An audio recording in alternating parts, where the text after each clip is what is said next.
All right, my beautiful people, this is ERGJ, your certified financial educator. We're back here with our financial book club. So we are just kind of getting through here on day number 88, going through the book, How Rich People Think by Siebold. Steve, I'm coming from my check. Now, here's the deal, guys. Wealth truly does begin in the mind, man. You must be wealthy in your mind long before you're wealthy in your wallet. So why not start each day putting little nuggets into your system, man? 15 minutes a day to keep broke away. So what we're doing here is we're catching up on some financial resources. We're going through some good text to actually read.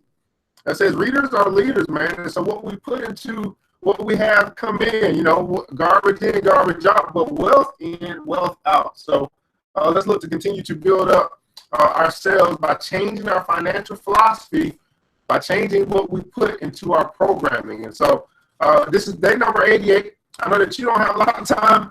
I don't have a lot of time. It's day number 88. Let's get it.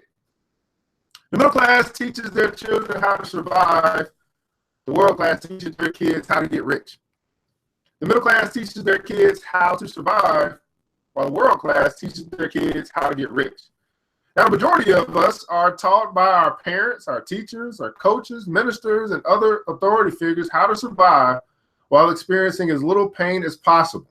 The middle class maxim in America is get a good education, find a good job, get married, have kids, and be grateful for what you have. Not bad advice, but I wouldn't say it sets you up for world-class success, would you? The great ones start teaching their kids early on that life in America is a tale of two cities, the have and the have-nots. Life in America is a tale of two cities, the have and the have-nots. So in the comments below, I want you to put the have and the have-nots. Hey, Vanessa, how are you? Good morning, good morning, good morning. The have and the have-nots. They explain how a small percentage of people own the majority of the wealth, and that most people settle for less than their share. Most people settle for less than their share. This education starts early in childhood to make the child hyper aware of these facts so they can see them for themselves.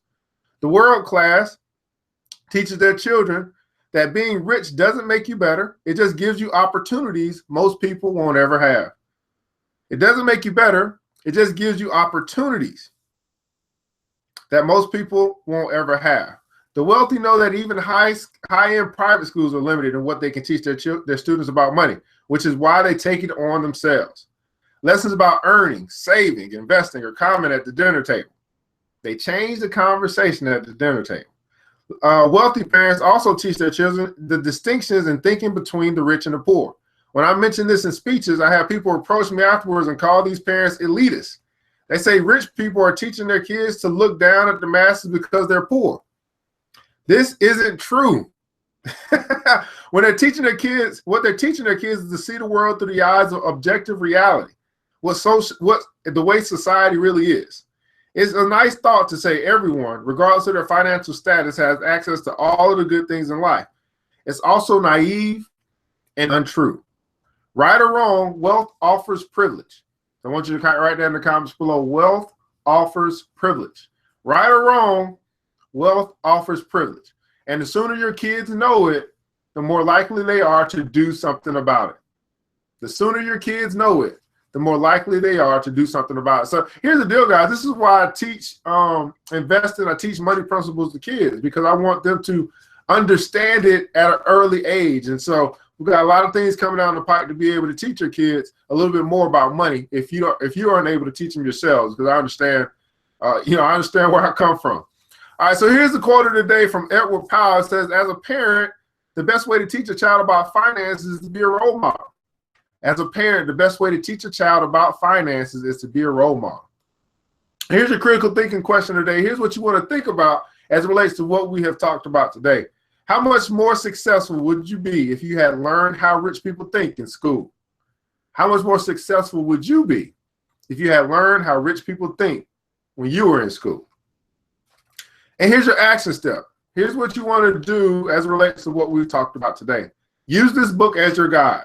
Teach your kids this information a little bit at a time to prepare them for the onslaught of middle-class brainwashing they're going to receive in school from other people or from institutions or of influence.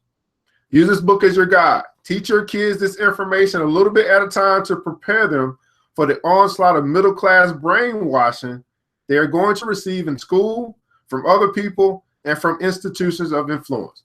And here's the deal, man. As I tell people all the time, man, as I began to learn about money, I went through my phase of pissed off, because I realized that it really was brainwashing that was taking place in formal education. And Jim Rohn says this. He says that formal education will make you a living, but self-education will make you a fortune. And so what we're doing, guys, is we are educating ourselves about money, because we realize that we can't wait on anybody else to teach us. So we have to go out and we got to search for the information. So there's this good quote that says that seeking you'll find.